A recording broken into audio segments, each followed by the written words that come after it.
기대하시라.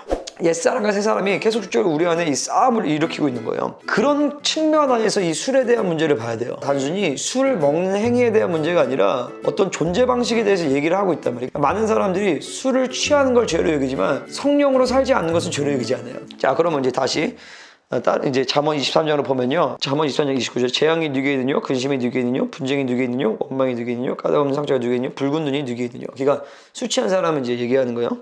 술에 잠긴 자에게 있고 혼합한 술을 구하려 다니는 자에게 있느니라.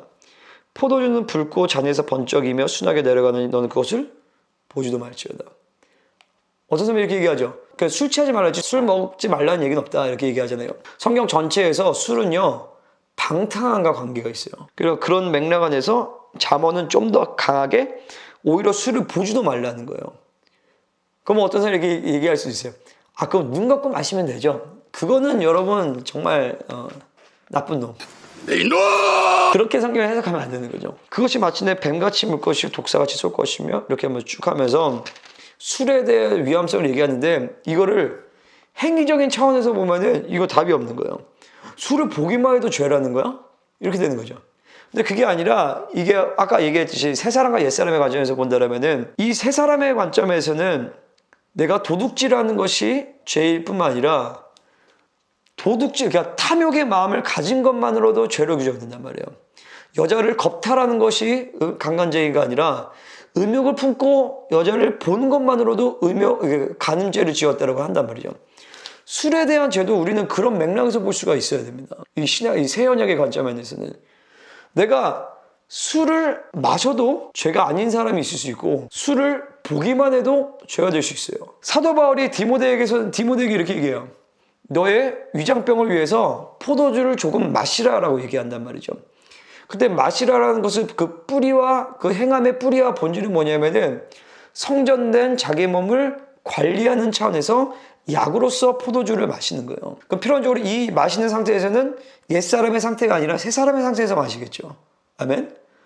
근데 반대로 내가 술을 마시는데 옛사람의 상태에서 마신다. 그럼 뭐냐면은 내 어떤 방탕함이라든지 나의 즐거움이라든지 나의 만족이라든지 그런 걸로 마시는 순간은 그것은 죄다라는 거예요.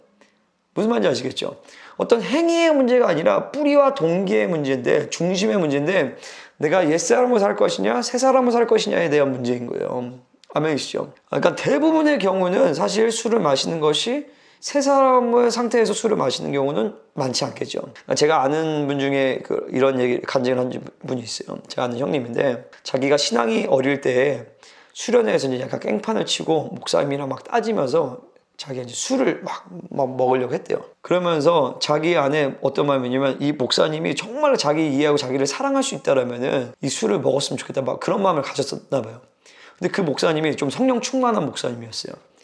그 목사님이 그때 너를 위해 나는 술을 안 먹지만 너를 위해서 내가 이번 한 번만 내 입술을 더럽혔겠다라고 하면서 술을 한 잔 딱 하셨다라고 하더라고요. 자기가 그때 너무 감동을 받고 그때 이제 자기 어떤 터닝 포인트가 되는 그런 시간이 되었다고 얘기하더라고요. 성령 충만하면 그럴 수 있어요. 무슨 말인지 아시겠죠? 포인트가. 그분의 중심이 사랑이었고 그분의 이 행함과 중심이 성령이었다면 그것이 가능해요. 하지만 대부분의 경우는 그런 경우는 거의 많지 않다는 것이죠. 그래서 이제 술이건 뭐건 뭐 세상과 의를 부르는 거건 뭐 어떤 관계없이 뭐 해도 돼요 안 돼요 어떤 행위의 문제가 아니라 훨씬 더 근원적인 차원에서 우리는 풀어나가야 된다는 거예요. 아멘이시죠? 그래서 술에 대한 대부분의 경우 술을 안 마셔야 되겠죠. 술을 끊어야 되겠죠. 마시는 그 자리에서도 내가 성령을 충만을 유지할 수 있느냐? 그거는 거의 제가 보기엔 가능하지 않거든요. 대부분의 경우에는 99.9%는 술을 안 마시는 것이 하나님의 저는 정확한 인도하심이라고 저는 그렇게 생각이 됩니다. 그래서 여러분 가운데 또 어떤 정죄감에서 술을 못 끊는데 이것도 내가 어떡하냐 나 죄인인가 막 이런 정죄 참소에 좀 이렇게 시달리실 분도 계실 수 있겠지만은 하나님은 여러분의 연약함을 아십니다. 하지만 그럼에도 불구하고 하나님의 뜻대로 살고자 하는 자에게 하나님은 위로해 주시고 힘과 능력을 부어주세요. 여러분 정죄감을 가지고 하나님 앞에 나가지 못하는 일이 없도록 그걸 주의하세요. 정죄감을 가지고 하나님 앞에 못 나가는 게 아니라 은혜가 필요한 자에게 주시는 것이 은혜입니다. 연약한 자에게 주시는 것이 은혜예요. 죄인에게 주시는 것이 은혜입니다. 그래서 하나님 나는 거룩하지 않아요. 그 거룩하지 않은 자에게 주시는 것이 은혜예요. 나는 연약해. 그 연약한 자에게 주시는 것이 하나님의 은혜예요. 그러니까 그럴수록 더 주님 앞에 나아가서 또 죄를 지어서 또 술을 먹고 뭐 담배를 피우고 그래서 또 좌절하고 절망하지 마시고 또 하나님 앞에 나아가서 하나님 도와주세요. 나와 하나님 도와주지 않으면 어쩔 수 없잖아요. 이게 술의 문제건 담배의 문제건 혹은 다른 나쁜 습관의 문제건 뭐 게임이건 여러 가지 세상적인 것과 관계없이 저도 마찬가지예요. 누구보다 은혜가 필요한 사람이기 때문에 또 죄 짓고 그러면 또 하나님 앞에 나가서 하나님 도와주세요. 그럼 그분이 우리에게 은혜를 주십니다. 그래서 그분의 은혜와 사랑이 우리로 하여금 죄와 세상을 끊어낼 수 있는 힘이 있게 하는 것이에요. 그럴 때 여러분이 술자리 가서 술을 안 먹는다 할지라도 여러분을 통해서 하나님의 영향력과 하나님의 말씀이 하나님의 기름 부으심이 쏟아지면서 그 가운데 있는 사람들에게 하나님의 생수의 양이 쏟아지는 그런 역사가 일어나는 줄 믿습니다. 아멘. 그럼 저는 다음 영상에서 뵙도록 하겠습니다. 궁금하신 점이나 좀 의문사항 있으신 것들은 댓글로 남겨주시면 감사하겠습니다. 그럼 저는 다음 영상에서 안녕.